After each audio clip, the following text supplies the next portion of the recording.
Chers amis, bonjour ou bonsoir en fonction de l'heure à laquelle vous nous regardez. Bienvenue sur la chaîne l'Alouette TV. Un grand coucou aussi, comme d'habitude, à nos amis des Dom-Tom. On ne vous oublie pas. Et avant même de pouvoir commencer, comme d'accoutumé sur notre chaîne, la bonne nouvelle du jour. Depuis le 1er janvier 2025, on en est à 190 267 naissances sur le sol français. Pour beaucoup, on le sait, c'est très peu, vu que le taux de natalité a tendance à baisser depuis maintenant des années, mais pour nous, ça reste une bonne nouvelle et surtout, bah, on aime beaucoup l'idée de pouvoir accueillir des nouvelles vies parce que nous, on célèbre la vie sur cette chaîne et pas la mort. Et aujourd'hui, eh ben, on reçoit quelqu'un d'assez exceptionnel. C'est un jeune homme qui est double champion de boxe thaïlandaise, on appelle aussi Muay Thai, et qui depuis maintenant quelques années mène un combat. Il s'appelle la course de la liberté. Ce combat qui va tourner principalement sur la préservation du vivant et de ses droits, et aussi de créer du lien entre les hommes et déclencher le retour des libertés.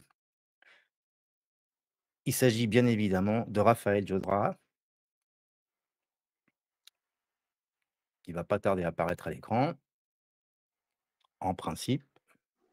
Le voici, merci pour le retard. Pas de Bonjour souci. Raphaël, est-ce que tu vas bien? Salut Aitan, ouais, ça va relativement. Du coup, je reviendrai bientôt pourquoi. Mais ouais, c'est en bonne voie là en ce moment. Je retrouve un peu la patate et le moral. Alors, avant de commencer à tu nous dis que ça va un petit peu mieux et que tu retrouves la patate parce qu'il t'est arrivé une petite bricole, récemment? C'est ça en fait, ouais, une blessure assez sérieuse. Je suis encore bien diminué. Et donc ça m'inquiétait parce que le départ approche. Le départ a été repoussé dans un premier temps. Il aurait dû être le 22 mars. Donc on a décalé de 4 semaines suite à cette blessure qui est assez sérieuse. Du coup, depuis quelques semaines, là, je suis en train de tout faire pour me rétablir. Et j'étais pas forcément très optimiste. Et là, ça fait quelques jours que ça progresse vraiment très très bien. Et donc là, je retrouve la confiance. Et donc, je peux vous dire que dans 3 semaines, l'Espagne, je vais la dévorer. Ça, c'est une excellente nouvelle. Alors justement, bon, c'était pas prévu, mais on improvise après tout, pourquoi pas? Est-ce que tu peux nous expliquer un petit peu justement quelle méthode, quel remède tu utilises justement pour soigner cette blessure? Parce qu'il me semble que tu ne passes évidemment pas par, les services Yes. de santé nationaux, donc tout le Yes, monde. bah, du coup, ouais, je vais en profiter pour me présenter un petit peu avant. Donc, on avait donné une interview, il y a quelques semaines, mais l'enregistrement a eu quelques pépins. Donc ceux qui ont vu en direct ont pu déjà m'entendre un peu. Mais pour ceux qui, me découvriront, sur cette vidéo-là, je vais représenter un petit peu. Donc je m'appelle Raphaël Yodra, j'ai 32 ans, je suis un champion de boxe thaïlandaise, donc comme l'a dit, Aitan, hein, le Muay Thai. Et ça fait plusieurs années que je me suis plus ou moins émancipé du système autant que faire se peut. Donc je vis sans papier, sans propriété, sans domicile, sans revenu. Pas de carte vitale, pas de carte bancaire. Et donc voilà, le système de santé, pour moi, c'est pas un système de santé, c'est un système de maladie et de mort. Et donc je suis en guerre avec, enfin de toute façon avec ce système depuis que je suis petit, hein, dès l'école, et puis la famille, et puis un peu tout. Donc voilà, mon engagement, il est vraiment entier. Et donc évidemment, je fais pas ça pour faire le rebelle. Et dès que j'ai un pépin, je vais pas pleurer aux médecins ou aux institutions. Je ne vais absolument jamais les voir. Je n'ai absolument pas besoin d'eux. Ce qui m'est arrivé est assez sérieux. En fait, en 2014, ceux qui m'ont suivi en boxe thaï savent que j'ai eu un accident où je me suis cassé 2 vertèbres. Ça m'avait arrêté un an. Après, je m'en suis très bien remis. Ça m'a jamais embêté par la suite. Donc, j'avais reboxé, regagné, même si après, j'ai eu une carrière un petit peu en dents de scie pour d'autres raisons. Et donc là, il y a à peu près un mois, j'ai eu une petite chute, donc, qui est relativement violente, mais pas énorme du tout, mais en plein sur ma cage thoracique, du côté du coup des vertèbres qui avaient déjà été touchées. et donc ça a redéclenché un peu de ce que j'avais connu, mais à un stade beaucoup plus avancé. Ça c'est j'ai toujours pu marcher et et puis enfin voilà, ça a redéclenché quelque chose que je me disais que j'ai déjà connu, mais quand même c'est assez sérieux, ça m'a assez sérieusement handicapé et même là encore, je suis très diminué. Mais donc ouais, j'ai pris, les choses en main, j'ai beaucoup jeûné et actuellement encore, je suis en période d'un jour sur 2 en fait, pendant une journée, je jeûne à sec, donc ni boire ni manger. Le jeûne sec, c'est vraiment la clé de l'alimentation de la santé et un jour, je me réalimente, je mange, que du cru, évidemment pas de sucre, raffiné, surtout des fruits et légumes, hein. Et puis repos, au maximum, hein. J'ai un peu pêché sur les étirements. Je vais m'y remettre plus sérieusement là parce qu'en fait, voilà, avec mon mode de vie alternatif, comme je disais, pas de domicile, pas de revenus, bah, je bouge beaucoup, je vis d'aventure et donc même pendant cette période de blessure, bah, j'ai dû gérer des déplacements. J'ai même donné un cours de boxe le lendemain et voilà, des trucs un peu comme ça. Mais là, ça fait un petit moment, enfin une petite semaine que je suis posé dans le Lot et que je vais y rester un peu au repos et là, du coup, je me concentre vraiment, avec ma petite maman de cœur parce que je rappelle qu'avec la course de la liberté, je réexpliquerai un peu plus tard, je pense, dans la vidéo ce que c'est en détail. Mais je rappelle que dans la course de la liberté, le but, c'est de créer du lien, comme tu l'as dit et donc je fonde une grande famille dans toute la France et donc là, voilà, je suis chez des hôtes de ma première édition, la 1re, course de la liberté et il y a des autres avec qui je me suis lié, avec qui je repasse souvent du temps, que je repasse souvent voir. Et donc, ma petite maman du Lot est une ancienne soignante suspendue, une sage-femme qui s'est reconvertie aujourd'hui, qui est une grande soignante, méthode ostéopathe, méthode qui s'enrichit, qui se développe au fur et à mesure, qui a été créée par un ancien médecin du Gers. Et voilà, la méthode, ils la développent ensemble, ils ajoutent des choses, donc de la sonothérapie ou plein de trucs comme ça. Ma petite maman, elle suit des formations assez régulièrement. Donc en ce moment, elle me fait aussi des soins. Et moi, je vais me baigner au-dessus d'une cascade assez régulièrement. Je fais ce qu'il peut et je me remets un petit peu en marche aussi. Un peu trop de repos aussi, c'est pas forcément bon. Là, je me remets à retourner marcher, faire un peu d'exercice. Et aujourd'hui, j'ai couru parce que j'étais un peu en retard. C'est pas forcément très recommandé, mais au moins je me rends compte que j'en suis capable. Donc, enfin voilà. Donc, à la base, le truc c'était vraiment de bien exprimer mon engagement en fait que voilà, ça fait des années que je vis comme ça, que j'ai fait du woofing et des chantiers participatifs, que je donne des cours de boxe thaï à prix libre, que je suis champion de boxe thaï, que je donne aussi des conférences parce que je suis passionné de beaucoup de choses, mythologie, philosophie, Carl Gustav Jung est assez avancé sur la santé, l'alimentation et le sport, forcément.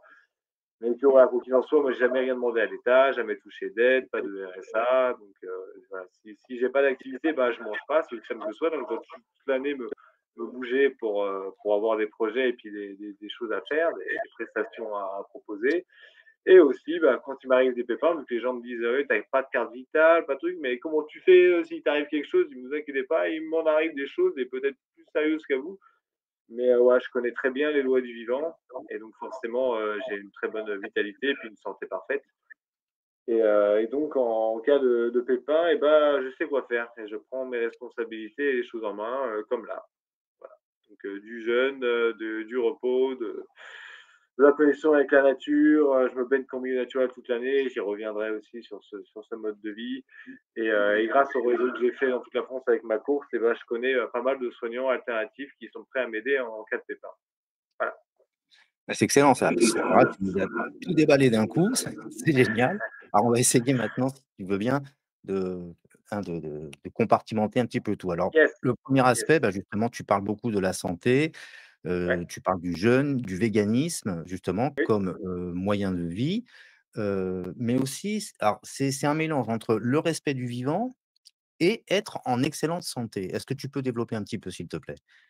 Ouais, bah, bien sûr, pour moi, tout est lié en fait, cet entendement, il fonctionne par, cercle vertueux ou vicieux.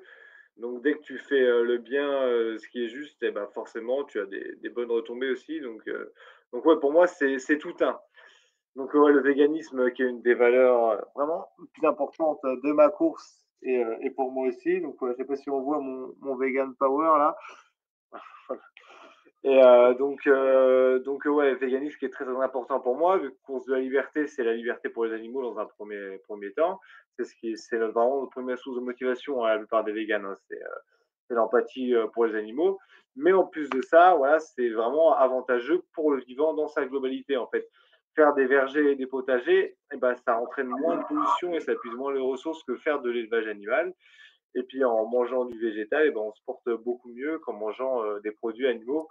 Donc ça, c'est quelque chose que je développe de plus en plus, lors de mes conférences. Ça plaît beaucoup aux gens, l'aspect santé. Et puis surtout, les gens sont perdus, en fait. On entend vraiment tout et son contraire. On vit une époque, voilà, où on est de plus en plus, déracinés, coupés, de la nature. Et donc, ouais, les gens ne savent plus quelles sont les vraies méthodes de santé, alors que les lois, comme je disais, il y a quelques lois très simples à connaître et à respecter pour avoir une santé parfaite. Donc, ouais, ces lois, c'est d'avoir une alimentation, végétale, majoritairement crue. C'est, de pratiquer le jeûne intermittent au quotidien, donc de jeûner sur, 16 heures minimum et d'avoir, une tranche horaire où tu manges en fait, peu importe le nombre de repas, pas n'importe comment non plus comme j'ai dit, surtout du cru et du végétal, mais manger pas plus, sur une tranche horaire qui n'excède pas 8 heures. Voilà, pratiquer le jeûne au quotidien, donc le jeûne qui est vraiment la médecine ultime, comme je disais tout à l'heure, qui permet au corps de se reposer, de se régénérer, de se réparer. Et puis après, voilà, si on veut faire un peu plus poussé, bah, dans cette alimentation végétale, on n'a pas besoin de beaucoup de protéines. Ça aussi, c'est un grand mythe que je travaille à balayer avec ma course. Donc peu de protéines, peu d'oléagineuses. Donc vu qu'on mange surtout cru, favoriser les légumes et les fruits plutôt que les céréales et les légumineuses. Céréales et légumineuses plutôt germées, que cuits. Et puis, comme source de féculents aussi, bah, plutôt, privilégier les pommes de terre, que les céréales. Bon voilà, ça là, je rentre un peu dans le détail, mais, voilà, le plus important en tout cas, c'est connexion avec la nature, c'est alimentation végétale, crue, pratique du jeûne. Et après il y a en plus de ça l'aspect psychique, donc la somatisation aussi qui est très importante. Et donc, évidemment, avoir une bonne, santé, psychique, émotionnelle, donc, avoir une activité qui a du sens dans sa vie et puis des bonnes relations aux autres, quoi, des moments de plaisir, de bonheur, voilà, et la connexion avec la nature, encore une fois. Donc voilà, c'est ces règles qui sont très simples, le bon sommeil aussi, de préférence, qui font que, si tu les respectes tous plus ou moins, ou s'il y en a qu'une ou 2 sur lesquelles tu pêches, mais que tu respectes les autres, généralement ça le fait aussi. Et ben, ça t'assure une santé parfaite et tu n'as pas besoin de médecin et de leur système, de la mort. Aucun produit pharmaceutique, aucun médicament et tu jouis d'une, santé parfaite. Moi, la maladie, je ne sais pas ce que c'est, donc de temps en temps, il m'arrive des accidents comme là, mais vraiment, avoir le nez qui coule, être arrêté quelques jours, non, non, ça n'existe vraiment plus. C'est quelque chose que je connais pas. Donc, comme je disais tout à l'heure aussi, je me baigne en milieu naturel toute l'année, donc ça rejoint mon émancipation du système. Bah, le fait que je vais pas pleurer pour leur réclamer quoi que ce soit et que je profite pas non plus, par le biais d'autres, de leur, de leur technologie et de leurs avantages. Surtout que pour moi, ce n'est pas du tout un avantage, c'est une régression en fait, cet excès de confort, ça amollit, l'être humain, ça l'affaiblit, ça le rend dépendant et ça épuise les ressources. Se prendre sa douche tous les jours, pour moi, c'est vraiment, enfin un sacrilège en fait, parce qu'il n'y a pas que pour toi. Si c'était que pour toi, que ça t'affaiblit, c'est ton problème. Mais en plus, évidemment, ça épuise les ressources. Donc non, on n'a absolument pas besoin. Les jours où moi je fais pas de sport, bah, il y a des périodes où ça m'arrive de passer 10-15 jours, sans me laver. Mais sinon, pendant mes courses de la liberté où je cours, 30-40 kilomètres par jour ou les fois où je fais évidemment du sport, de façon plus intense, et bah, après mon entraînement, après ma séance, je vais me baigner qu'en milieu naturel toute l'année, quelles que soient les conditions. Donc ce contact avec la nature, d'être nu en milieu naturel, les pieds dans la terre en plus, c'est prouvé aujourd'hui que ça régénère, que ça soulage de tensions, que ça fait, tout plein de bienfaits. Et puis, l'eau froide, mais il y a pas que, la température de l'eau, il y a aussi la qualité de l'eau. C'est pas l'eau du robinet qui est ultra traitée, qui est réutilisée, dans laquelle ils rajoutent plein de saloperies. Donc voilà, généralement, je fais attention évidemment à pas aller me baigner dans des cours d'eau, pollués. Surtout là ici, par exemple, dans le Lot, on a un cadre de vie assez exceptionnel. Donc ici, je suis dans la baignoire du Roi. il y a un cirque pas trop loin de chez moi, donc un cirque, dans un causse, là, avec, des parois autour, ça fait une forme de U et puis dans ce fond, il y a quand même une paroi assez abrupte avec une cascade, d'une centaine de mètres et au-dessus de cette cascade, un bassin avant que l'eau ne s'écoule et ce bassin, voilà, c'est là où je me baigne quand je suis ici, donc c'est la baignoire du roi et ça aide beaucoup à ma régénération et à mon rétablissement, en ce moment, par exemple. Voilà. C'est de savoir si parmi tous ces gens que tu as connus durant les 9 éditions que tu as faites de la course de la liberté, toute cette grande famille que tu as créée, est-ce que tu as des retours de gens qui se sont donc «convertis» entre guillemets, soit au végétarianisme ou au véganisme et cetera? Des retours positifs, justement des gens qui te disent que maintenant depuis, bah, leur santé s'est largement améliorée, qu'ils vont beaucoup mieux, mais peut-être aussi sur un aspect, psychique et mental, qui se sentent beaucoup plus agiles mentalement, plus disposés à pouvoir réfléchir, à avoir des est-ce que tu as des retours à ce niveau-là? Oui, donc bien sûr, les gens à mon contact, ils évoluent, c'est tout le but, de la course, hein. Donc il y en a beaucoup, qui ont augmenté la part de végétal dans l'alimentation, qui se rapproche de mes méthodes, hein, de végétal et de cru. Certains qui sont devenus, végétariens ou végétaliens. Véganes, je crois pas. Le véganisme, c'est vraiment un engagement, très profond, très puissant. Il y a pas d'écart possible et donc c'est le refus de l'exploitation animale dans sa globalité, en fait. C'est plus qu'un régime alimentaire, c'est vraiment une philosophie, une éthique de vie où on ne va consommer aucun produit animal. Ce qu'on veut, c'est que les animaux soient libres. Donc même, pour les vêtements, même pour le quotidien, en fait, enfin, à tous les niveaux, quoi. On peut pas avoir un chien et lui donner, à manger des croquettes qui contiennent des produits animaux. Donc voilà, il y en a certains, même si eux-mêmes, ils vont plus consommer de produits animaux, donc ils seront végétaliens, ils peuvent quand même, acheter des produits animaux dans d'autres circonstances. Donc voilà, végan, c'est vraiment un engagement très fort. J'ai que ma petite sœur, Claire, à qui je fais un bisou, qui est déjà végane avant de me rencontrer, qui est végane un peu dans la famille, de la liberté. Mais sinon les autres, ouais, il y en a certains qui sont devenus végétariens, d'autres qui se sont rapprochés plus, du végétalisme et heu et qui ont changé leur méthode en tout cas et qui évidemment me donnent des bons retours. Après le truc, c'est qu'au début, ils sont un petit peu motivés, puis après forcément, dès que je suis plus là, ils retournent dans leur routine, donc la motivation baisse. Donc les résultats qu'ils ont, les progrès, les améliorations qu'ils connaissent sont à la hauteur, de l'application pour eux de mes méthodes et de leur engagement. Voilà, pas forcément.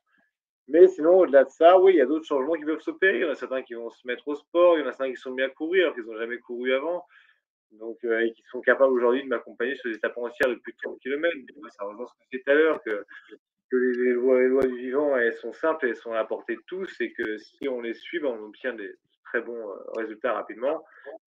Et donc, si on n'a pas de handicap ou de défectuosité vraiment particulière, eh ben, on est tous capables d'effectuer mes courses de la liberté et de m'accompagner sur les étapes, sachant que ce ne sont pas du tout des courses au sens chronométré et qu'on ne recherche pas la performance physique. C'est pas ça dont il est question.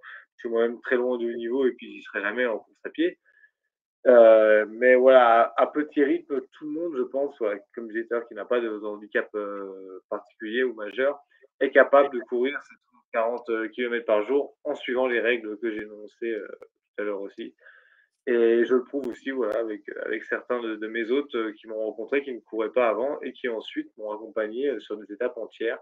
J'ai aussi mon frangin de cœur alsacien qui, lui, courait déjà des marathons et parfois des ultra trails, mais qui se serait jamais cru capable d'en faire plusieurs d'affilée et qui d'ailleurs n'a pas réussi à me suivre sur les premières étapes quand on s'est rencontrés il y a 2 ans sur ma course d'édition. Et donc par la suite, on s'est rapprochés et il m'a accompagné sur la majorité des éditions qui ont eu lieu. Et mais évidemment, aujourd'hui, maintenant, il peut me suivre et courir plusieurs étapes d'affilée. Donc une grosse marge de progression, chez lui et dû aussi, bah, à l'adoption de mes méthodes, bien évidemment. Donc ouais, beaucoup de transmission et on parlait aussi, oui, de l'aspect, psychique. Surtout, généralement, ce que j'apporte le plus aux gens, c'est l'affirmation de soi, c'est qu'ils osent plus être eux-mêmes. Ils osent plus, dire ce qu'ils pensent, ce qu'ils ressentent et ça, je pense que c'est vraiment le plus important. Voilà. Alors, il y a quelques instants, tu me parlais du mythe de Prométhée que tu incarnes justement à travers la course. Est-ce que tu peux nous rappeler un petit peu qui est Prométhée? Parce qu'il y a beaucoup de gens, le nom, ils le connaissent, mais le mythe, ils s'en souviennent plus du tout. Yes, donc Prométhée dans la mythologie grecque, c'est vraiment, selon moi, le personnage le plus important. Donc c'est le père de l'humanité, créateur, de l'humanité. Donc une divinité, au même titre que Zeus et que, sa fratrie, des Olympiens, cette génération. Un fils de Titan, un cousin, de Zeus, qui va, créer l'humanité de ses mains à partir de glaise, donc de terre et d'eau, et leur insuffler la vie. Et voilà, ce terme, d'insuffler est très important parce que spiritus souffle, se dit spiritus en latin, et donc ce terme, de spiritus, est très puissant et donne esprit, évidemment. Donc les anciens, voyaient notre intellect qui nous distingue des autres espèces et qui nous assure la suprématie, sur terre, comme un souffle qui nous a été donné, par les dieux pour nous animer, voilà. Sachant que, dans la mythologie grecque, comme dans beaucoup de civilisations, Prométhée a créé l'homme à l'image des dieux. Donc on retrouve, ce trait aussi dans, l'Ancien Testament et la Genèse, que Dieu a créé l'homme à son image. Et, donc Prométhée, va en bon père, en plus de ça, une fois qu'il les a animés, qu'il leur a donné la vie, qu'il les a façonnés, il va les éduquer et leur enseigner, les sciences et les arts. Et donc, sous cette tutelle, bah, l'humanité va se développer et se rapprocher du niveau des dieux. Alors ça va pas plaire à Zeus parce que Zeus et Prométhée sont 2 rivaux. Je disais qu'ils étaient cousins, tout à l'heure. Prométhée, lui, incarne vraiment, l'esprit libre, et Zeus, lui, incarne le potentat, l'autorité, pleine et absolue. Donc il supporte pas que quoi que ce soit échappe à son contrôle et, soit fait, sans son accord. Et donc suite à une, querelle qu'il a eue avec Prométhée, il y en a eu plusieurs, il va lui dire: «Eh ben, écoute, ta petite race, de protégés là, sur terre, eh ben, je vais les priver, du feu et on va voir comment ils vont se débrouiller». Parce que l'humanité est encore en développement, elle est pas tout encore capable de générer le feu d'elle-même.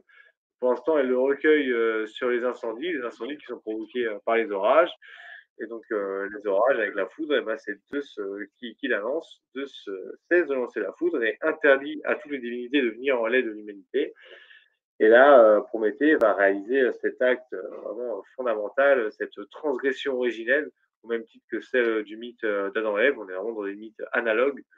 Il va aller, dérober le feu, dans l'Olympe, en s'y introduisant, en secret, de nuit, et ramener le feu, à l'humanité. Donc, le feu en dérobant à la roue du char des ours, au soleil. Et là, l'humanité, pour pas que ce feu, se perde, vont devoir, courir, courir ou, en tout cas tout faire pour se le transmettre plus rapidement possible, hein, sur les plus grandes distances possibles aussi. Et donc, c'est de là dont vont naître les lampadédromies, les courses au flambeau. Mais je trouve que c'est pas un parti, très lumineux qui a eu, l'idée, pourtant brillante, de ressortir les lampadédromies au départ des Jeux olympiques pour, justement fédérer. C'était, comme beaucoup le savent, Goebbels en 1936. Mais, avant ça, dans l'Antiquité, même si c'était pas forcément pour les Jeux olympiques, les Grecs effectuaient des lampadédromies, notamment, les potiers à Athènes.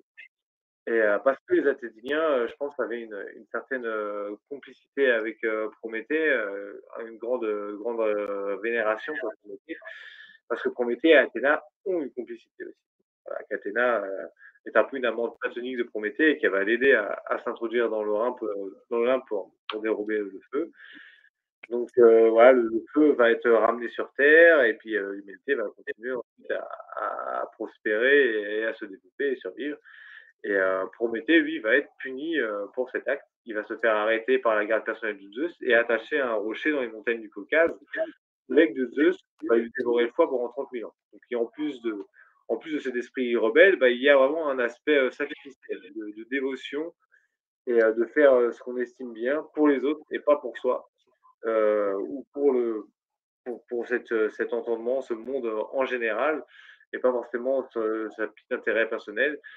Donc, Prométhée ne se soucie pas de son sort à lui, il se soucie, du sort de l'humanité, du sort des autres. Donc il n'hésite pas à se sacrifier. Et, donc pour toute cette ces valeurs donc de liberté, d'esprit libre, d'esprit autonome, audacieux, et en plus de ça, qui a un esprit, de sacrifice et de dévotion.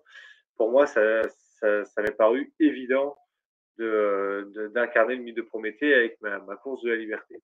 En plus de ça, il faut savoir que, dans mon courant philosophique qui est celui de l'absurde, qui a été établi par Albert Camus dans son petit ouvrage «Le mythe de Sisyphe», bah, Prométhée, vraiment est le prophète de l'absurde, en fait. Il porte tous les traits de l'homme absurde, mais de façon exaltée, de façon, magnifiée, voilà.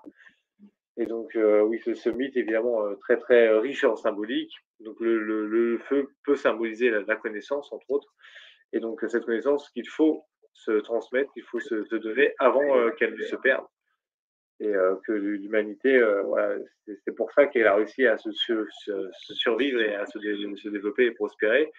C'est parce que les gens se sont fédérés, se sont unis, ont fait lien, ont fait peuplade, ont fait civilisation, ont fait village, cité, et donc ils se sont transmis leurs connaissances, et ils se sont échangés leurs connaissances, leurs qualités, leurs compétences, et c'est comme ça, du coup, par cette solidarité, par ce partage, par cette union, qu'ils ont survécu, maîtrisé les éléments, et puis les autres espèces sur Terre, même celles qui sont plus fortes physiquement, bah, justement, cet intellect, ce souffle divin, ce spiritus qui nous vient de Prométhée dans la mythologie grecque. Et donc, voilà, c'est aussi ce que veut faire la course. C'était pendant cette époque triste et sombre du Covid, où les gouvernements, justement, les autorités suprêmes, les descendants de Zeus, voulaient non seulement priver le peuple de connaissances, mais voulaient aussi les diviser et les éloigner, les isoler. Nous, on s'est opposé à toutes ces mesures, tous ces gestes barrières, toutes ces distanciations, et on a été rencontrer l'humain pour recréer du lien et de la chaleur humaine. Voilà pourquoi le mythe de Prométhée correspond parfaitement à la course de la liberté. D'accord. Alors donc du coup, bah, ça nous amène à la 10e édition, cette nouvelle édition que tu es en train de préparer malgré le retard, mais qui est sur le point de démarrer. C'est la 10e édition, mais cette fois tu vas pas la faire en France, tu vas la faire en Espagne, tu nous as dit. C'est bien ça? C'est bien ça. Du coup, après 9 éditions réalisées en France ces 3 dernières années, et plus de 10 000 kilomètres parcourus dans toute la France, parce que pour rappel, donc la course de la liberté, évidemment, donc le but c'est que je cours avec un flambeau, ou que quelqu'un court avec un flambeau, en tout cas, 30 à 40 kilomètres par jour. Des fois, ça arrive qu'on dépasse les 50, et si j'ai des relais, même les 60 kilomètres, et puis il n'y a pas de limite, hein. Donc venez me rejoindre, venez porter ma course, c'est gratuit, il n'y a pas besoin d'inscription sur les sites officiels.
C'est avéré.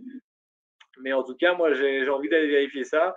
Et puis, même si je suis quelqu'un qui s'adapte très bien au froid, hein, parce que je parlais tout à l'heure de santé parfaite que m'apportent mes méthodes. Et puis, vu que je vis dehors, enfin, en tout cas, plus ou moins émancipé de ce système et avec une forte relation à la nature, bah, en France, il vaut mieux travailler sa résistance au froid. Donc, c'est ce que j'ai fait. Mais il se trouve que je préfère largement, le chaud, voilà, que j'ai un tempérament moi aussi, chaud et sec, hein. Mon élément, c'est le feu, et donc ouais, l'Espagne, pareil, le climat me conviendra mieux, et puis je pense que je m'adapterai, très bien à la chaleur, et puis, à la sécheresse, qui est plus forte, qu'en France. Donc voilà, pour toutes ces raisons, et ben, j'ai choisi l'Espagne en premier, mais il n'y aura pas qu'elle, évidemment. Je pense attaquer d'autres pays de l'Europe, les pays limitrophes dans un premier temps, durant l'année et les suivantes, tout en revenant aussi ponctuellement en France refaire quelques petites courses dans les régions qui n'ont pas été encore faites. Mais en tout cas, comme tu l'as bien dit, là, on est sur l'Espagne. Donc, on part sur 2000 km le 19 avril. Donc, on est à 3 semaines du départ. Et je pense que cette 10e édition durera 8 à 10 semaines. Là, pour l'instant, on est parti sur 8 semaines. Mais moi, j'aime bien vivre au jour le jour en restant adaptable. Donc, c'est sous réserve d'être modifié et adapté au quotidien selon les circonstances et les conditions. Mais là, pour l'instant, on part sur une idée, une base de 8 semaines et 2000 km en Espagne, du 19 avril à mi-juin. Voilà. Un petit mot sur le parcours, tu peux un petit donner quelques explications, plus ou moins là, le que vous avez prévu de faire à peu près? Bon, vous avez la carte à l'écran.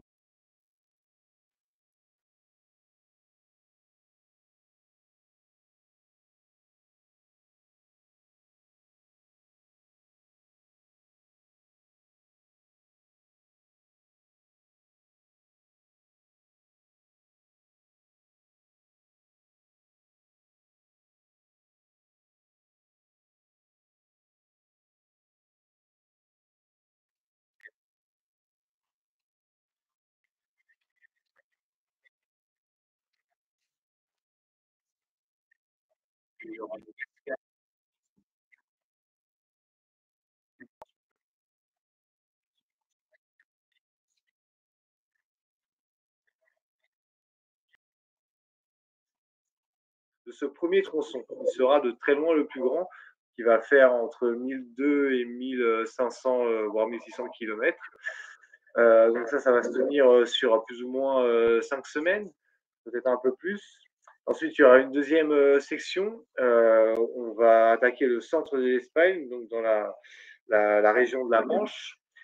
Et on va rejoindre Madrid en passant par Tolède et Ciudad Real. Voilà, donc Tolède et Ciudad Real seront traversés avant d'atteindre Madrid et la Puerta del Sol, donc cette fameuse place centrale mythique au cœur de Madrid.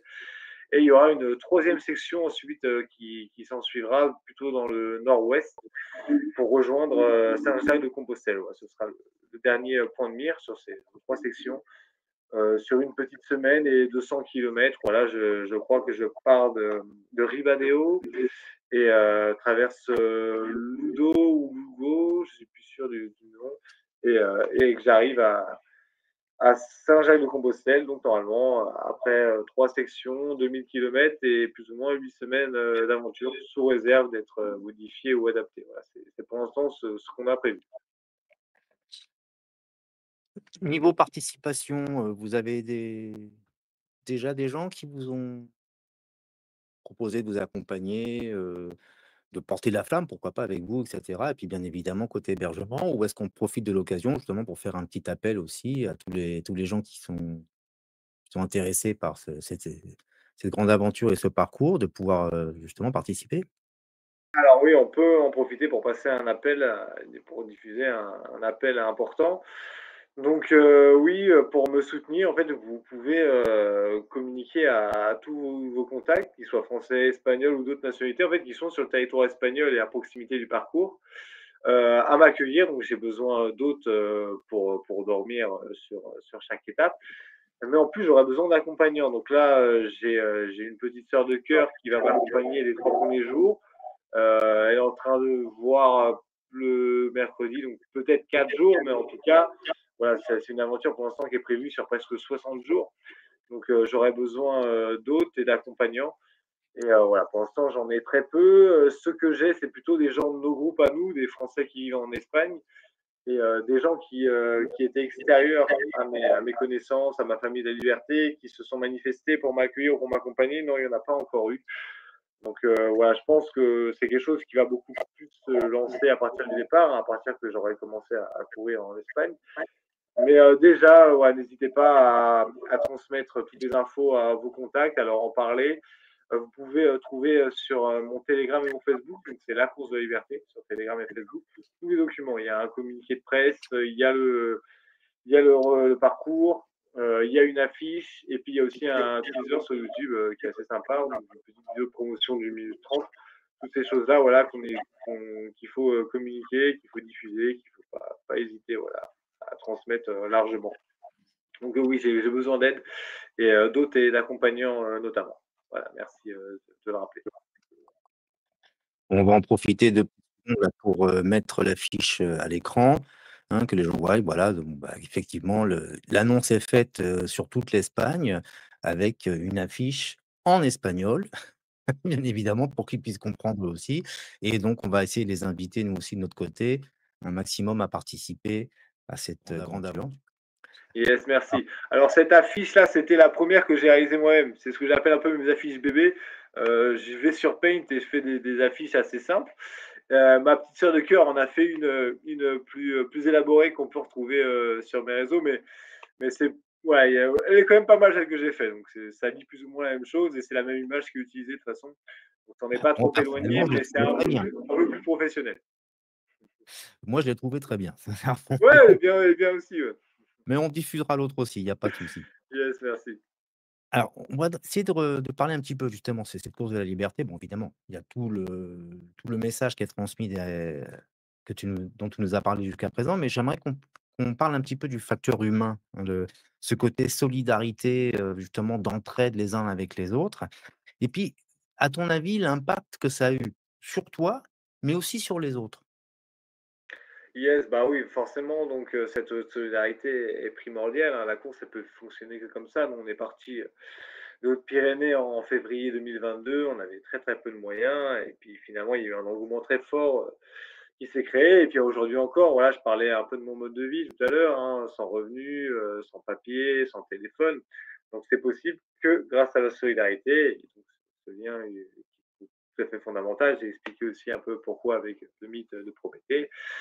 Et donc pour rappeler un petit peu aussi, bah, la course, aujourd'hui, elle transmet toutes mes valeurs, de respect du vivant et puis, et beaucoup de choses.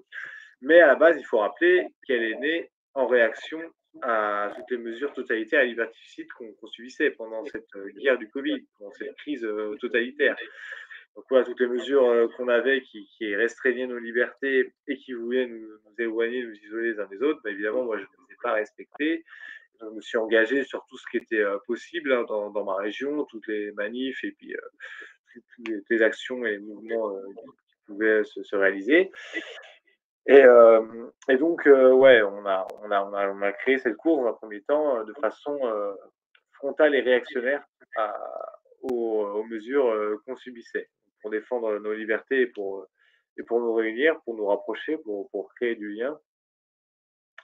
Mais oui, aujourd'hui, même si les mesures ont été levées, ça va bien au-delà, comme tu l'as dit, hein, le respect du vivant, la famille humaine et puis, la transmission de mes connaissances et de mes passions. Donc oui, bah, pour moi, c'est évident que c'est l'aventure de ma vie, hein, je ne le cache pas, hein, c'est la création de ma vie aussi. Parce qu'en boxe thaïlandais, j'ai été champion, mais des champions, bon, il y en a beaucoup et puis, j'ai pas marqué l'histoire non plus de ma catégorie et puis en course à pied, je suis très loin du niveau. Donc finalement, ce que j'ai fait d'un point de vue sportif, bah, ça marquera pas l'histoire. Ça marquera peut-être les mémoires de certains qui m'ont connu à ce moment-là, mais voilà, ça fait un nombre assez limité finalement dans l'absolu. Mais par contre, ce que je propose avec cette course, enfin voilà, c'est complètement unique. Il n'y a que moi qui le fais. Donc, et j'ai parlé de Prométhée tout à l'heure, qui est mon prophète. C'est pour moi, j'incarne mon prophète. C'est devenu mon métier, c'est être Prométhée. Donc, c'est complètement inespéré, extraordinaire, au-delà de tout ce que j'aurais pu avoir comme attente. Finalement. Bon, même si je suis quelqu'un qui vit sans attente, évidemment, depuis un sacré moment. Mais ouais, pour moi, c'est vraiment incroyable. C'est une célébration de la vie. Je trace des parcours qui sont très jolis. Ça me permet de découvrir le pays. Je les trace jamais au hasard. Ça me permet d'aller à la rencontre des gens aussi dans différentes régions et de voir un peu leur culture, de me plonger dedans. On peut aussi faire donner des conférences, des concerts, des initiations de boxe. On peut aller aussi escalader, se baigner, faire des acrobaties et tout plein de choses. Donc voilà, vraiment une célébration de la vie à tous ces niveaux où on fait tout ce qu'on aime, tout ce qu'on connaît, où on partage, où on échange, où on se rencontre. Et après, en plus, cette grande famille dont on ne cesse de parler, hein, que je vais fonder, les gens que je vais retourner voir derrière les courses, qui vont m'aider à créer les suivantes, à participer aux suivantes, qui vont m'aider aussi à monter mes projets entre les courses, qui me permettent de vivre et de manger, donc mes conférences, et puis mes cours de boxe, et puis enfin voilà, tout moment de partage qui est bienvenu. Donc oui, pour l'aspect aussi des autres à qui ça a pu changer quelque chose dans leur vie, bah oui, il y a vraiment tous les proches de ma famille, hein, que je retourne voir très souvent et puis qui m'accompagnent sur plein de choses. Il y a des gens aussi ouais, qui ont changé de vie aussi, qui de par mon exemple, ont démissionné et puis qui sont partis dans autre chose. Et après, sinon, bon, on l'a déjà mentionné tout à l'heure, un changement sur l'alimentation, sur le sport et la santé, et puis ce genre de choses, voilà, de façon souvent relative, hein. Et comme je dis, bah, les résultats qu'ils ont, le changement, les bénéfices qu'ils connaissent, c'est à la hauteur de l'application de mes méthodes et de l'engagement qu'ils donnent. Donc tout ça, en fait, c'est lié à une série de problèmes dont l'humanité en général est en train de souffrir les conséquences depuis maintenant, un certain temps, à peu près 2 siècles, hein, peut-être un petit peu plus et cetera. Alors à ton avis, quelle est l'origine de ce problème? Que ça soit au niveau alimentaire, de santé, de de manque d'humanité et cetera. D'où vient toute cette problématique qu'on vit à l'heure actuelle, depuis maintenant un certain temps? Yes, bah voilà, bah, je reviens au mythe de Prométhée, hein, depuis tout temps, et il y a eu des gens qui ont voulu dominer les autres, qui ont réussi d'ailleurs, malheureusement. Et pour dominer les gens, bah, il faut pas qu'ils soient forts, vigoureux, épanouis, conscients, bien portants. Il faut qu'ils soient faibles mentalement et physiquement. Donc les autorités, je pense que depuis tout temps, ils travaillent à affaiblir, la masse et les peuples et qu'ils n'ont jamais aussi bien réussi, qu'aujourd'hui. Mais que finalement, c'est qu'une suite logique et qu'une conséquence. Moi, je date pas forcément d'il y a 2 siècles, même si ça a peut-être empiré depuis 2 siècles. Mais pour moi, voilà, c'est depuis la nuit des temps. Et après, par contre, pour aussi ce qui attire les gens vers le bas, la masse et le peuple, moi, je suis pas du genre à aller chercher les causes à l'extérieur. C'est pour ça aussi que j'ai un discours qui n'est pas toujours très apprécié et que je mets les gens souvent en face de leur vérité et puis de leurs défauts, de leurs contradictions.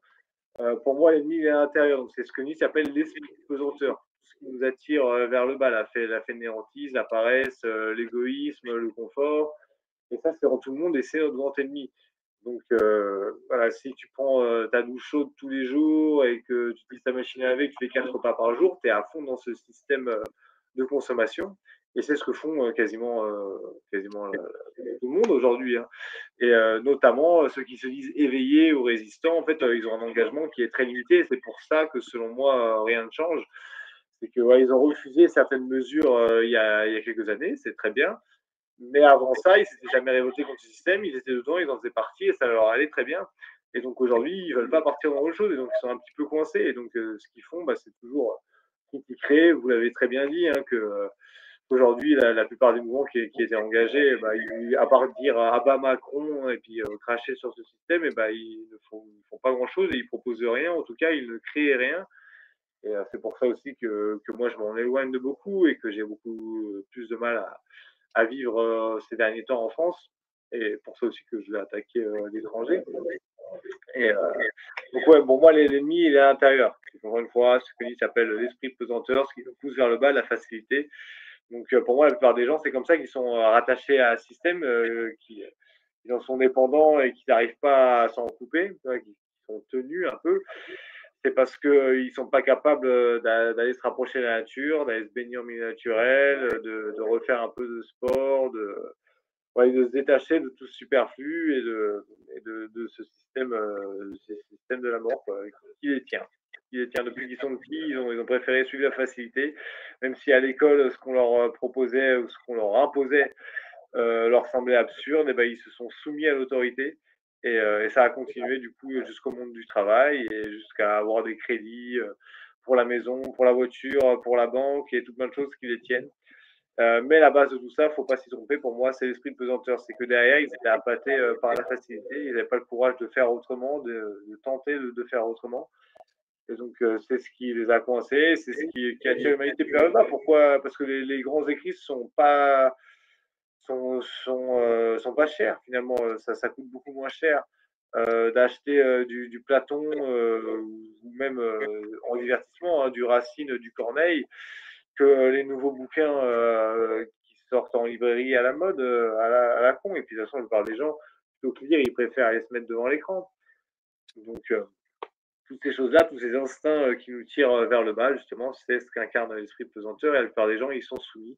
Pour le vaincre et ben, ça demande de la force. Force se dit virtus en latin et la vertu, bah, elle a pas forcément, le vent en poupe en ce moment et puis, les même ceux qui se disent éveillés ou résistants et bah, finalement, ils se rendent compte, qu'ils font pas grand-chose de différent que leurs voisins qu'ils appellent, endormis et que la vertu, c'est pas leur truc et ils veulent pas s'y mettre. Et c'est pour ça que pour moi, en fait, rien ne change, hein, que depuis ces 3 dernières années là où on a connu, un «retour» entre guillemets, à ce qu'on connaissait avant avec la mesure des avec la levée des mesures, bah, il y a pour moi très, très peu de choses qui ont évolué.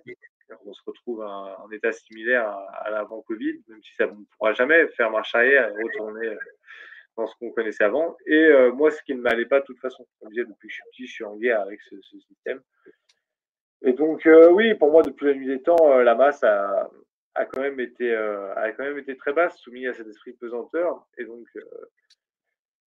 mes grands auteurs, mes frères d'âme, bah, voilà, Nietzsche, Goethe, Platon, Camus et cetera et bah, ils ont toujours, été, en décalage avec leur époque et ont eu du mal toujours à supporter leur époque. Et moi, je pense que cette terre pourrait être un paradis, pourrait facilement être un paradis. En fait, le paradis et l'enfer, pour moi, ça se vit, ça se crée, ça se traverse. Ouais, c'est sur Terre que ça se passe. Et donc, en ce moment, en tout cas, ce qu'on connaît, c'est très loin du paradis. Voilà, je ne sais pas si ouais, parler d'enfer, c'est un peu exagéré, mais surtout que les enfers voilà, se créent. Comme je disais tout à l'heure, elles se traversent, donc il y en a certains sur Terre, et il y a des zones qui sont sûrement encore paradisiaques, il va falloir aller les chercher ou les construire ou les créer. Et donc ouais, on est très loin en tout cas de ce qu'on pourrait espérer, de ce qu'on pourrait, créer, de plus beau. Et donc le développement de l'individu est pour moi évidemment le seul recours, le seul moyen de changer ce monde. Et c'est ce à quoi je travaille, c'est ce que je propose, dans mes conférences, dans mes courses, que le changement il viendra de l'extérieur, il pourra venir que de nous et c'est à nous de nous bouger et que ça a un prix, ça a un coût. Ouais, il faut faire des efforts et que d'une manière générale, on obtient, les bénéfices qu'à la hauteur de nos peines et de nos efforts et voire de nos déplaisirs. Ça, c'est quelque chose qui n'est pas du tout en vogue. Les gens aujourd'hui sont plutôt dans les choses qu'ils entendent avec le développement personnel, que voilà, il faut pas se forcer, il faut pas se faire violence, etc. Tout est beau, tout est parfait dans cet univers, tout est juste. Et moi, je crois que pas du tout. Ouais, qu'il y a aussi bien la beauté que la laideur, la justice que l'injustice, etc. Et il faut se positionner et se battre pour ce qu'on veut voir dominer et ce qu'on veut créer. Voilà. Donc la course de la liberté, heu, annoncer une autre manière de se nourrir, d'être en bonne santé, de créer du lien, c'est aussi un combat. C'est aussi un combat contre le système, mais qui commence par soi-même. C'est bien ça que tu es en train de nous dire. Hein, c'est un petit peu comme, bah, se battre contre ses propres démons. Il faut les vaincre, hein, pour pouvoir prétendre changer tout ce qui est autour de nous, tout ce qui nous entoure. C'est Et exactement ça. Ouais, c'est exactement ça. Donc oui, combattant, bah, forcément, moi, je suis un guerrier dans l'âme, hein et donc la course, c'est aussi un combat et mon quotidien, moi, de toute façon, c'est un combat. Donc oui, ça ne peut venir, que de soi. C'est exactement, mon message et que, nos plus grands ennemis, nos plus grandes entraves, nos plus grands, obstacles et bah, sont à l'intérieur de nous. Et voilà ce qu'est mon message et ouais, ce que je propose aussi, dans mes conférences, hein, à travers notamment, le concept de Carl Gustav Jung, hein, d'individuation, qui est le développement et la réalisation, pleine et parfaite de l'individu, ouais, son accomplissement, la grande tâche, de son existence. Donc en passant, par les vertus cardinales de Platon et par, les symboliques, des mythes, des contes et des légendes et beaucoup de choses et donc oui, bah, au quotidien forcément, il y a on aura les résultats, que qu'on mérite et donc c'est quelque chose, qui nous sera pas accordé de l'extérieur et que si on veut rester dépendant du système de la mort et jouir, d'un confort, superflu et ben, rien n'avancera, rien ne progressera et ce système continuera à tenir en place et il continuera à vous tenir. Donc ouais, moi, ce que je propose, c'est vraiment quelque chose de révolutionnaire, en fait. Je fais vraiment du début à la fin de ma journée, en fait, je fais aucune action, en commun avec ceux qui sont dans la société de consommation, en fait. Que ce soit ma manière de me laver, de m'alimenter, de me divertir, de gagner, ma subsistance aussi, enfin, tous les niveaux, en fait, voilà, je suis vraiment je me suis complètement renouvelé, je suis complètement sorti de ce système. Je disais tout à l'heure que je me baignais comme une naturel toute l'année. J'utilise pas de savon, pas de shampoing, pas de dentifrice. Je fais ma lessive à la main avec ma brosse et mon savon. Donc je pratique le jeûne intermittent, généralement, pas de petit déjeuner et puis, pas forcément de repas du midi aussi, c'est plutôt manger à une certaine avancée, en commençant par des fruits et des légumes, du plus, aqueux au plus solide, sans boire d'eau. Donc, pratique du jeûne sec, hein, intermittent, pratique du jeûne sec aussi les moments où je suis en rétablissement.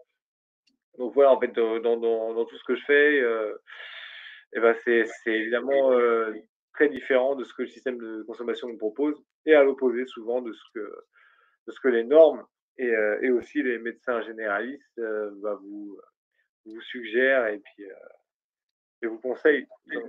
Donc oui, oui, le changement, il peut venir, que par soi et donc je transmets aussi tout ce changement, par mon exemple, aux gens que je rencontre. Est-ce que tu as des conférences prévues, avant ton départ? Non, malheureusement, j'en aurais bien eu besoin, mais en fait, depuis le début de cette année, le 1er janvier, là, je connaissais une période assez frénétique où, tout me souriait, où j'enchaînais bien les choses et puis depuis mon accident, j'ai été complètement stoppé, en fait, voilà. Mon départ aussi qui aurait dû être, donc déjà la semaine dernière, qui faisait que j'avais pas forcément prévu au-delà de mon départ et après j'avais une conférence en Bourgogne qui était prévue, qui a été malheureusement annulée. Bon ça c'est des raisons qui me sont complètement, indépendantes. Mais ouais, c'est l'accident que j'ai eu m'a vraiment stoppé là et donc je pense pas que j'aurai le temps d'en monter, avant mon départ. Mais ouais, pour après la course, pour plus tard dans l'année, en tout cas, si vous êtes intéressé, par tout ce dont j'ai parlé, je vais aussi trouver des vidéos de mes conférences, que ce soit des extraits ou des conférences entières ou compilées sur YouTube en tapant, Raphaël Yodra conférence. Voilà et donc si tout ça vous intéresse, n'hésitez pas à m'inviter, chez vous, à en parler autour de vous. Voilà, je fonctionne à prix libre. Je mets une boîte et chacun donne ce qu'il veut. C'est toujours comme ça que je fais, que ce soit pour mes cours de boxe, tout ça. La liberté, c'est mon dogme et je veux pas que l'aspect financier soit une barrière, une frontière pour qui que ce soit. Je veux que tout le monde puisse avoir accès à mes services et mes prestations. Donc voilà, les conférences, c'est vraiment quelque chose que je veux développer et sachant qu'il y a vraiment des choses que je propose que vous ne retrouverez, nulle part ailleurs, qui me sont vraiment, propres en fait, mes propres théories, mes propres analogies, mes propres parallèles entre, Carl Gustav Jung, la mythologie, le quotidien, Camus, l'absurde, Goethe, Nietzsche et tout plein de choses comme ça. Sachant que je développe moi-même mes propres, concepts et mes propres théories. Alors j'invite tout le monde, ceux qui regardent, n'hésitez pas, hein, contactez Rafa, vous trouverez tous les liens en description, bien évidemment et invitez-le pour qu'il fasse des conférences parce que là, vous êtes vraiment avec quelqu'un qui a une vision différente de comment pourrait être le monde et enfin, c'est même pas comment il pourrait être, c'est comment il est réellement. C'est-à-dire que nous, ce qu'on on voit quelque chose qu'on appelle, la réalité à travers d'un voile, c'est le voile, bien évidemment, du système de la République, mais derrière ce voile, il y a autre chose. Il y a quelque chose de concret, de tangent, de réel, d'accord? C'est quelque chose qui a existé pendant des milliers d'années sur terre et qui a disparu, il y a pas si longtemps que ça donc avec ce nouveau régime qui nous opprime et qui nous fait voir les choses, d'une manière généralement inversée. Donc invitez Rafa, proposez-lui de faire des conférences vous allez pas être déçus, hein. Yes. Rafa, est-ce que Ouais, tu as, heu, comment dire?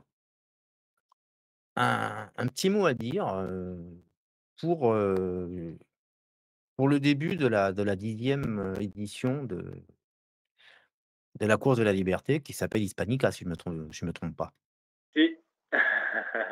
Un petit mot pour nos auditeurs et pour les curieux, pour les gens intéressés, pour le jour du départ. Yes, donc le jour du départ, alors ceux qui sont pas trop loin, rendez-vous à 10h30 devant l'hôtel de la Brèche de Roland à Gênes. Donc ça, c'est aussi un petit village, Brèche de Roland qui est mythique, dans les Hautes-Pyrénées. Donc voilà, vous pouvez nous retrouver, sur les lieux du départ et m'accompagner un petit peu sur la première étape entre Gênes et Gavarnie, par exemple.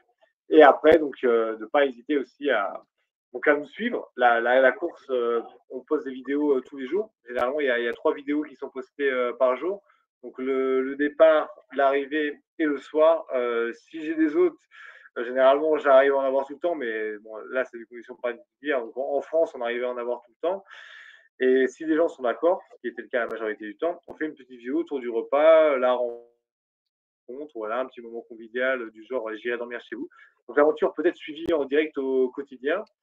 Et au-delà de ça, bah oui, bah venez participer, comme j'ai dit, hein, si vous avez l'esprit un peu aventureux, si vous avez des connaissances en Espagne, si vous avez envie de découvrir l'Espagne ou si vous y vivez, eh ben, j'ai besoin d'hôtes et d'accompagnants, voilà, de gens avec un véhicule qui porte les affaires, qui m'attend au lieu d'ravitaillement, qui m'attend sur les lieux d'arrivée et qui filme les arrivées, qui filme les départs, qui prennent des vidéos.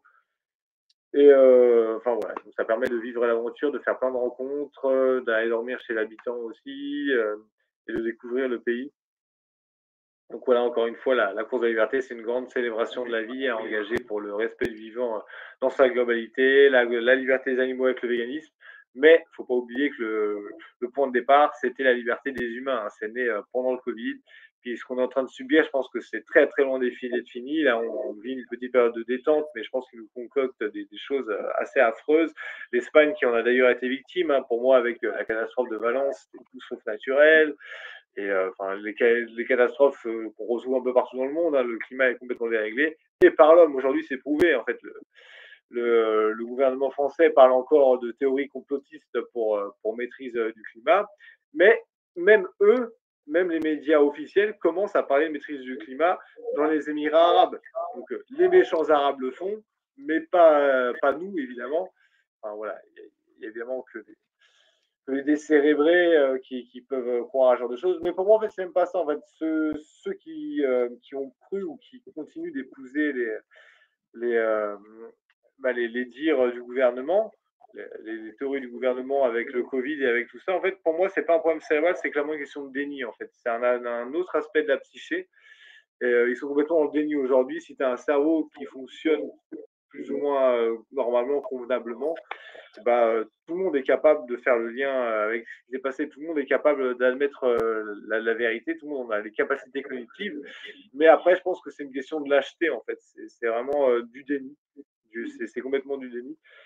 Et, euh, et donc, c'est pareil pour le climat, hein. Ce qui se passe, pour moi, tout le monde a les capacités aussi de se rendre compte qu'évidemment que c'est maîtrisé par certaines institutions et que c'est déréglé par l'humain.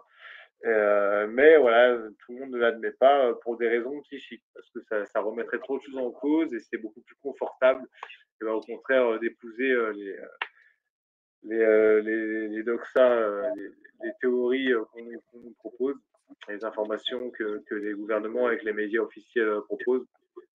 Mais voilà, en tout cas, c'est pour ça qu'on continue notre lutte à nous. Il y a vraiment beaucoup de points à mettre en lumière et puis à combattre. Donc, ouais, les Espagnols, je pense qu'ils ont été pas mal touchés aussi par beaucoup de crises. Et là aussi, ces derniers temps, par les catastrophes climatiques provoquées par l'homme.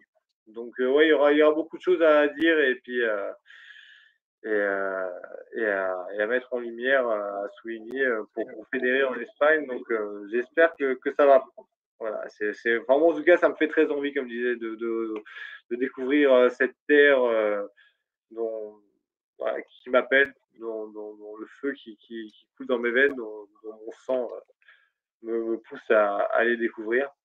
Donc ouais, très enthousiaste. Moi, j'avais le moral plutôt bas à cause de ma blessure, mais c'est vrai que les jours que ça remonte et avant de connaître ma blessure, vraiment, vraiment, moi, j'avais une envie, folle d'aller en Espagne, d'aller à Séville, dans le sud du sud, là, l'Andalousie. Ça a l'air d'être une ville magnifique et donc ouais, j'ai vraiment hâte, d'y être. Très bien. Alors, avant de terminer, je voudrais te transmettre un message qu'on a reçu de quelqu'un que tu connais très bien, qui te transmet donc tous ses encouragements et ses amitiés. Il s'agit de Thierry Casasnovas. Ah bon? Ah d'accord, d'accord. OK, vous l'avez eu, il y a pas longtemps? Oui, on a eu des discussions avec lui effectivement. D'accord. OK, ouais, ça faisait longtemps que j'avais pas eu de nouvelles, mais ouais, on a bien rigolé, chez Thierry. J'avais fait plusieurs chantiers participatifs chez lui et puis, ouais, même si on a eu des divergences, par la suite dans nos méthodes, faut pas oublier qu'à la base, mes méthodes, bah, c'est plus ou moins les siennes, hein. On a vraiment un tronc commun. Donc, ouais, ouais, ça m'a beaucoup aidé quand j'ai eu des soucis de santé en 2015 de regarder ces vidéos. Puis après, assez rapidement, bah, j'ai assimilé, ces bases, hein, ces principes, majeurs. Donc j'ai arrêté de regarder, ces vidéos, au bout de quelques années. Et après, bon, j'ai dit, il y a eu aussi, quelques divergences, hein, notamment avec, le véganisme. Mais non, mes méthodes restent plus ou moins les siennes quand même. Et puis quand j'ai fait, quelques chantiers, chez lui, on a bien rigolé. Donc ouais, c'est cool, merci, et puis, bon courage à toi aussi, Thierry. On lui transmettra si jamais si jamais il n'entend pas le message. Subiendo pa' abajo, bajando pa' arriba, perdiendo imperdibles que tú no querías, que a gusto en tu colchón, bañado en sudor. ¡Vámonos, vámonos! Me encuentro a la luna que estaba dormida, estando en Sonora, pregúntale al día qué vamos a hacer hoy, pa' darle color. ¡Vamos! ¡Ey, chipirón! Todos los días sale el sol, chipirón. Todos los días sale el sol, chipirón. Todos los días sale el sol. Todos los días sale el sol, chipirón. Todos los días sale el sol, chipirón. Todos los días sale el sol. La pegatina aquí comiendo chipirones con los bongos botracos, señores. Ajá. Otra tapita más. Soñando en tus bragas, perdiendo la vida, cruzando fronteras que no eran prohibidas. Hagamos el amor, fluyamos tú y yo. Qué noche más corta que nunca termina, qué ganas de verte y comerte